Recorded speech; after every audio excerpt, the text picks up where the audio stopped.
வணக்கம், நான் டாக்டர் தனசேகர் பேசுகிறேன். என் கையில் இருக்கிறது Atharva, the handsome Atharva. So Atharva வந்து ஆக்சுவலி இப்போ 5 months and 2 weeks ஆச்சு இவருக்கு. பேசிக்காக அவங்க அம்மா வந்து சாலிட் ஃபுட் கொடுக்கறதுக்காக கூட்டிகிட்டு வந்திருக்காங்க. இது வரைக்கும் எல்லா வேக்சினேஷனும் இவருக்கு வந்து கவர்மெண்ட்டில் போட்டிருக்காங்க. ஸோ 6th monthலேருந்து ப்ரைவேட் வேக்சினேஷன் போட சொல்லி ஸ்ட்ராங்காக ரெக்கமெண்ட் பண்ணியிருக்கேன். அதில் ஃப்ளூ வேக்சினும் டைஃபாய்டு வேக்சினும் மிக முக்கியம்.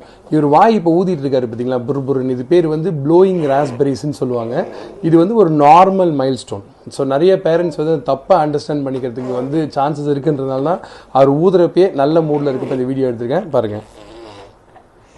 ஸோ நெக்ஸ்ட் மந்த் இவர் வரப்போ எப்படி இருக்குது டெவலப்மெண்ட் ப்ரோக்ரஸ்ன்னு பார்ப்போம். அது வரைக்கும் கீப் வாட்சிங். Thank you very much. Doctor Dhanasekar, SH Healthcare.